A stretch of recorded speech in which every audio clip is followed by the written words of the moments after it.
रामायण कथा भाग 5। श्री राम का बाल्यकाल, लीलाएं, स्नेह और शिक्षा का आरंभ। सुनो हे श्रोता जनों, जब श्री राम जन्मे अयोध्या नगरी उत्सवमी हो गई।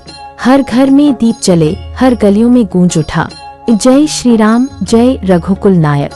कौशल्या माँ के नेत्रों से अश्रु नहीं, आशीर्वाद बह रहे थे।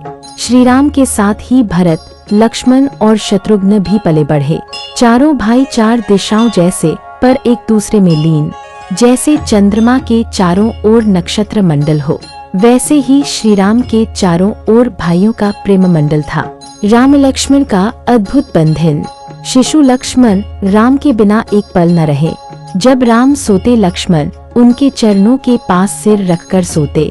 जब राम दूध पीते, लक्ष्मण उनका मुख निहारते ही रहते। माताएं चकित थीं। सुमित्रा ने कौशल्या से कहा, माते, मेरा लक्ष्मण तो जैसे आपके राम का ही अंश है, बिना उनके वह एक क्षण भी न रह पाता है।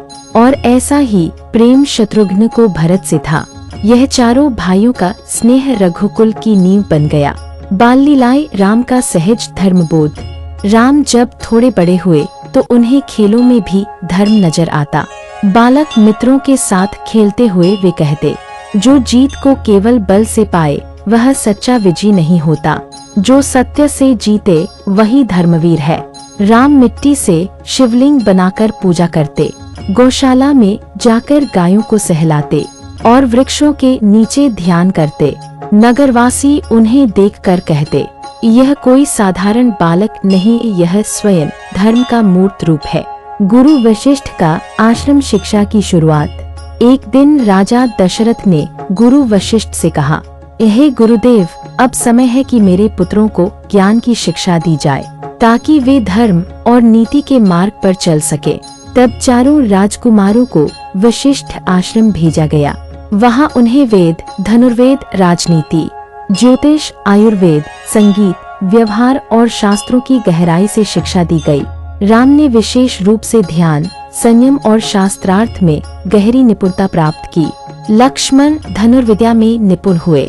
भरत को राजनीति और शत्रुघ्न को सेवा और भक्ति में गहरी रुचि थी। गुरु वशिष्ठ उन्हें केवल ज्ञान ही नहीं, धर्म का भाव भी सिखाते थे।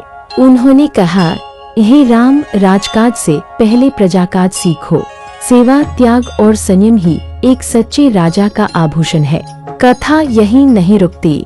जब शिक्षा पूर्ण हुई तब एक ऋषि अयोध्या पहुँचे।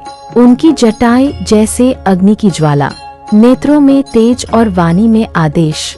वे थे विश्वामित्र और वे मांगने आए थे श्री राम और लक्ष्मण को, क्योंकि एक राक्षसी ताड़का उनके यज्ञों को बाधित कर रही थी।